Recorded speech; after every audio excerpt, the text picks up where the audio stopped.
कमाल हो रिया हीर, बेमिसाल हो। और भारतीय लोकतंत्र नरेंद्र मोदी जैसे कायर, क्रूर और करुणा विहीन बादशाहों की वजह से नहीं, तुम्हारी तरह के निर्भय नागरिकों की वजह से कायम है।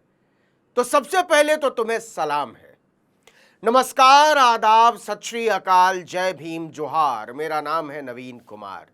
आपको पता ही है कि धर्मेंद्र प्रधान के इस्तीफे को लेकर पूरे देश में प्रदर्शनों की बाढ़ आ गई है। दिल्ली के जंतर मंतर से शुरू हुआ आंदोलन नरेंद्र मोदी के अपने बनारस से लेकर इंदौर, पटना, मुंबई और इलाहाबाद, लखनऊ तक फैल गया है।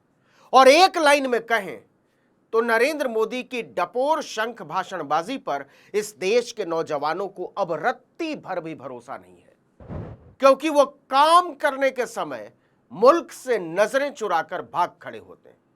खासकर 20 जुलाई को दिल्ली पुलिस ने, रैपिड एक्शन फोर्स ने नौजवानों के साथ जो दरिंदगी दिखाई है, उसने पूरे देश को गुस्से और क्षोभ से भर दिया है। ऐसा ही एक प्रदर्शन मुंबई के चेंबूर में हो रहा था। जैसा कि हर प्रोटेस्ट में होता है, पुलिस प्रदर्शनकारियों को वैन में ठूंसती है और किसी दूर दराज के इलाके में ले जाकर लॉक कर देती है। मुंबई में भी बिल्कुल यही हुआ। सैकड़ों लोग चुपचाप देख रहे थे, लेकिन तभी एक छोटी सी लड़की हुडी पहने हुए निकलती है और पुलिस वैन के सामने जाकर खड़ी हो जाती है, बेखौफ, निर्भय। उसके बाद जो होता है उसे पूरी दुनिया देख चुकी है। आप भी देख लीजिए। ये जो लड़की है, ये आंदोलन करते हुए नजर आ रही है। अब ये दर्शाता है कि लोगों में गुस्सा नहीं रहा है। ये महिला शक्ति जिसकी बात करते हैं, इसी को देवेंद्र फडणवीस, भारतीय जनता पार्टी के लोग लाडली बहन कहते हैं। और अब वही लाडली बहन जो है वो आ रही है और इन गाड़ियों के सामने खड़ी हुई है। ये लड़की रिया अहीर है। इसके बाद से पूरी दुनिया में पुलिस वैन के सामने खड़ी होने वाली रिया अहीर की चर्चा है। शिवसेना सांसद संजय राउत समेत हजारों लोगों ने इस वीडियो को शेयर किया है। मुंबई के युवा पत्रकार सोहित मिश्रा ने इसे लेकर रिया अहीर से जब पूछा कि आपने ऐसा क्यों किया, तो उनका जवाब लाजवाब करने वाला था कि हमें इस हद तक इसलिए जाना पड़ा है कि आप यानी सरकार अपना काम ठीक ढंग से नहीं कर रही है। और ये तो कुछ भी नहीं, अगर आपने हमको कमजोर समझा तो हमें अपनी ताकत तो दिखानी ही पड़ेगी। You are the one to stop. Why did you think of stopping it? Why not? What they are doing, I understand their job, but वो responsibly अपना काम नहीं कर रहे हैं। अगर वो responsible नहीं होंगे तो हम responsibility लेंगे अपने citizens की। इसलिए मैंने रोका। मैं वहाँ से चल रही थी, कब तक मुझे कॉर्नर करेंगे? ट्रैफिक में आगे नहीं जा पाएंगे। मैं यहाँ खड़ी रहूंगी, ट्रैफिक होगा तो उनको कुछ तो करना ही पड़ेगा ना। And everybody, I stopped by myself, but look at this now. 2 minutes and look at this. रिया अहीर यहीं नहीं रुकती। इसके बाद उन्होंने जो कहा वो जवाब गोदी मीडिया के उन जाहिल मक्कार एंकरों को कुछ ज्यादा ही ध्यान से सुनना चाहिए, जो बात बात पर कहते हैं कि छात्रों के प्रोटेस्ट में किसान क्या कर रहे हैं, किसानों के प्रोटेस्ट में मजदूर क्या कर रहे हैं, मजदूरों के प्रोटेस्ट में लेखक, कवि, चिंतक, पत्रकार क्या कर रहे हैं। रिया अहीर ने कहा, मैं न दलित हूं, न ओबीसी हूं, न किसान हूं, न मुसलमान हूं, लेकिन इसका मतलब यह नहीं है कि मैं जुल्म के खिलाफ बोलना बंद कर दूं। जरा सुनिए। What are your demands? What do you think should happen now? जो उन्होंने स्टूडेंट्स के I'm not a student, my father is not a farmer, I'm not a farmer, दलित नहीं हूँ, ओबीसी नहीं हूँ, बट इन्होंने जो स्टूडेंट्स के साथ किया है परसों, that is wrong, because वो डर गए, तो now they have to show up, what they did, they have to show up, they have to own। Dharmendra Pradhan ने आज ही सुबह ट्वीट किया कि Rahul Gandhi is responsible and हम स्टूडेंट्स को accountability, justice देना चाहते हैं। आओ, दो, हम मांग रहे हैं। We cannot go there, but he can move freely. He is a free citizen, he can move. आइए, resignation दीजिए, नहीं है तो आप जंतर मंतर जाके स्टूडेंट से बात करिए और उन्हें समझाइए कि क्यों हुआ, कैसे हुआ।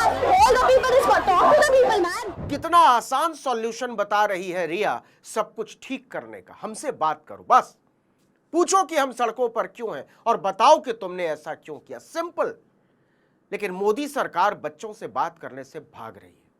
मोदी सरकार का हर मंत्री बात करने से भाग रहा है। पूरी भारतीय जनता पार्टी बात करने से भाग रही है। क्या कमाल की बात है कि अपने आप को दुनिया की सबसे बड़ी पार्टी कहने वाली भारतीय जनता पार्टी में नौजवानों से बातें करना तो छोड़िए, नजरें मिलाने की भी हिम्मत नहीं है। लेकिन रिया हीर ने दिखा दिया कि भागने से काम बनने वाला नहीं है। वो एक इशारा करती हैं और सैकड़ों छात्र नौजवान पुलिस वैन के सामने प्रतिरोध का उत्सव मनाने के लिए पहुंचने लगते हैं। पुलिस का दमन नागरिकता के उत्सव का सेल्फी पॉइंट बन जाता है और यह बिल्कुल वही पॉइंट है जिससे नरेंद्र मोदी सरकार को पसीना आ जाता है। सुनिए सोहित मिश्रा की ये जबरदस्त कमेंट्री। सोहित मिश्रा ने बहुत ही शानदार काम किया है, इसको रिकॉर्ड करके सोहित को बधाई। आगे बढ़ने से पहले एक सवाल मन में आता है। सोहित मिश्रा ने बहुत ही शानदार काम किया है, इसको रिकॉर्ड करके सोहित आपको बधाई। आपको बता दें कि सोहित मिश्रा एक चैनल चलाते हैं, सोहित मिश्रा ऑफिशियल, आप उसको सब्सक्राइब कर लीजिए। आगे बढ़ने से पहले एक सवाल मन में आता है कि अगर यही घटना दिल्ली में घटी होती तो क्या होता? दिल्ली पुलिस क्या करती? रैपिड एक्शन फोर्स क्या करता? यह सवाल मैंने कई लोगों से पूछा और कई लोगों का तो यह कहना है कि रिया हीर को कुचलकर दिल्ली पुलिस आगे बढ़ जाती, और ऐसा नहीं भी करती तो उस पर एनएसए और देशद्रोह की धाराएं लगाकर जेल में तो कब का डाल चुकी होती। एक और वीडियो देखिए, मुंबई से ही आया हुआ, जिसमें पुलिस वैन में भरकर प्रदर्शनकारियों को ले जा रही है। पूरी वैन में छात्र नौजवान भरे हुए, वैन भीड़ में फंस जाती है, चारों तरफ नौजवान ही नौजवान है। दो लड़कियां भीड़ से निकल कर आती हैं और अपने दोस्तों से कहती हैं कि वैन का गेट खोल दो। बच्चे वैन का गेट खोल देते हैं और सारे लोग उछलते हुए फिर से नारे लगाने लगते हैं। यहां भी मुंबई पुलिस ने बेहद धैर्य का परिचय दिया।